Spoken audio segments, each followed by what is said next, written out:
جو کرتا ہے امریکہ، رشین فیڈریشن، فرانس، یو کے اور چائنا، یہ جو چاہیں گے وہ ہوگا۔ اچھا، اس وقت سیکورٹی کونسل کی پوزیشن یہ ہے کہ یہ مسئلہ کیوں نہیں حل ہو رہا؟ 4P5 جو ہے وہ انڈیا کے ساتھ ہے اور صرف اور 5ویں کو بھی پاکستانی حکومت نے، مختلف حکومتوں نے بڑی کوشش کی کہ چائنا بھی کسی طرح ہمارا ساتھ چھوڑ جائے، لیکن آفرین ہے چائنا کی دوستی کے اوپر کہ وہ آج بھی پہاڑ کی طرح ہمارا ساتھ چائنا ہمیشہ ٹائم ٹیسٹڈ فرینڈ ہے پاکستان کا، ہمالیہ سے اونچی، پہاڑوں سے زیادہ اونچی، سمندر کی گہرائی سے زیادہ گہری اور شہد سے زیادہ میٹھی دوستی ہے۔ اور آج اس مصیبت کی گھڑی میں اگر دنیا میں کسی ملک نے ہمارا سب سے ساتھ دیا تو وہ چائنا ہے۔ میں آپ کو بتاتا چلوں کہ صرف P1 کا ایک ممبر جو ہے وہ ہمارے ساتھ ہے، اینڈ دیٹ از چائنا۔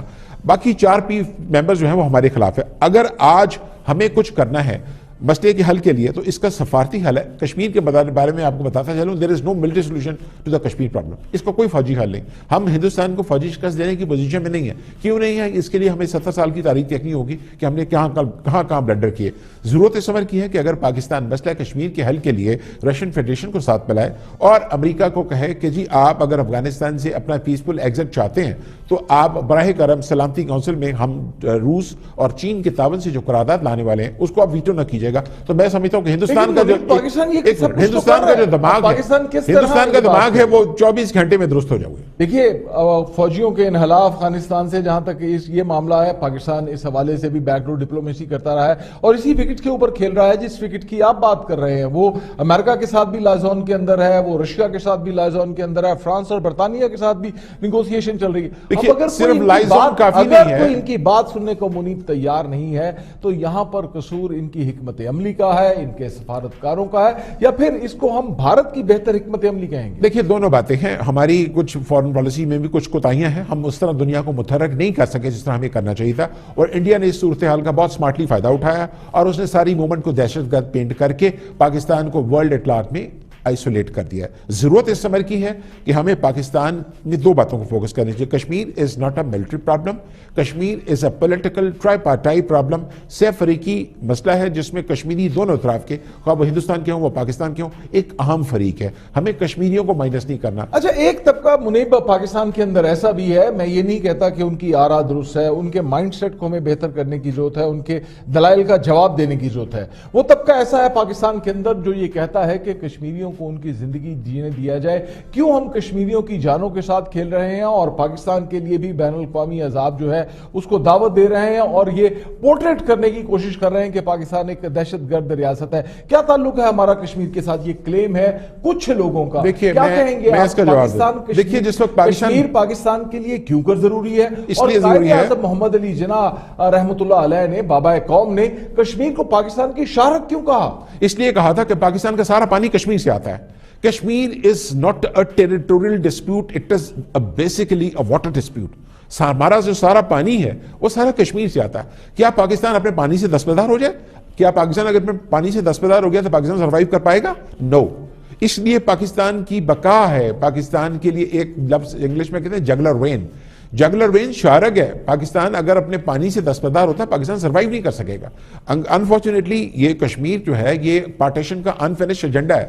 انگریز جاتے جاتے جان بوجھ کے یہ تنازع پیدا کر کے گئے ہیں تاکہ دونوں ملک جو ہیں وہ آپس میں قیامت تک لڑتے رہیں۔ یعنی کہ پاکستان کی جو حمایت میں بات کرتے ہیں کشمیریوں کی، اس کے پیچھے پانی کا ایشو بھی ہے، کیونکہ پانی کا ایشو اگر نہیں ہوتا تو ہم پانی کی بوند بوند کو ترس جائیں گے، بھارتی آبی دہشت گردی کا ہمیں سامنا کرنا پڑے گا، ہماری ایگریکلچر تباہ و برباد ہو کر رہ جائے گی، پاکستان کے پاس کھانے کے لیے کچھ نہیں بچے گا، اور اس کے علاوہ یہ معاملہ انسانی حقوق کا بھی ہے، یہ معاملہ امت اسلامیہ کا بھی ہے، یہ معاملہ اس دکھ اور درد کا بھی ہے جس دکھ اور درد کا تعلق کشمیر کے دونوں جانب بسے ہوئے لوگوں کے ساتھ ہے۔ آج بھی آزاد کشمیر کے لوگ آزادی کے ساتھ اپنا سانس لیتے ہیں، اپنے فیصلے خود کرتے ہیں، جبکہ مقبوضہ کشمیر کے اندر ان پر یہ قدغن لگا دی گئی ہے۔ اب اگر منیب ہم یہ بات کریں کہ ایک قانون پاس کیا گیا ہے وہاں کی اسمبلی کی جانب سے اور پھر کشمیر کو انہوں نے انڈلج کر لیا ہے، الحاق کر لیا ہے، کشمیر کو ریاست ہندوستان کا ایک حصہ بنا لیا ہے،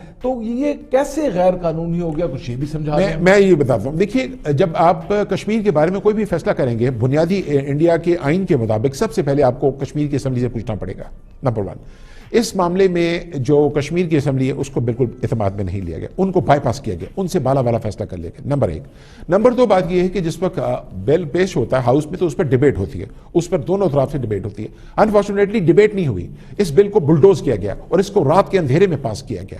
اتنی جلدی سے جو بل پاس ہوتا ہے، بلڈوز کیا ہوا بل جو ہوتا ہے، اس کی کوئی لیگل سینکشن یعنی نہیں یہ ہے۔ ایسے ہی ہے کہ آپ میرے بارے میں مل بیٹھ کے 2 افراد کوئی فیصلہ کر لیں کہ میرا تعلق ایکس کے ساتھ ہے، وائی کے ساتھ ہے، اور یہ نہیں پوچھا گیا کہ میں ایکس وائی کے ساتھ جانا چاہتا ہوں یا میں انڈیپینڈنٹ رہنا چاہتا ہوں یا میں آپ دونوں کو جو ہے وہ قبول نہیں کرتا۔ بنیادی جو قصور ہے وہ یہ ہے کہ ایس او پی جو بنیادی مقبوضہ کشمیر کی اسمبلی سے نہیں پوچھا گیا، جس وقت لوک سبھا میں آیا تو لوک سبھا میں آنے کے بعد اس پر اکراس دا کیا بورڈ، بھارتی کانسٹیٹیوشن آئین اس بات کی اجازت دیتا ہے؟ دیکھیے آئین کو بلڈوز کر دیا گیا ہے چونکہ اپنی ایون اکثریت ہے۔ Indian constitution? بالکل بالکل میں آپ کو گزارش کروں کہ مودی جو ہے وہ آئین پر زیادہ یقین نہیں رکھتے۔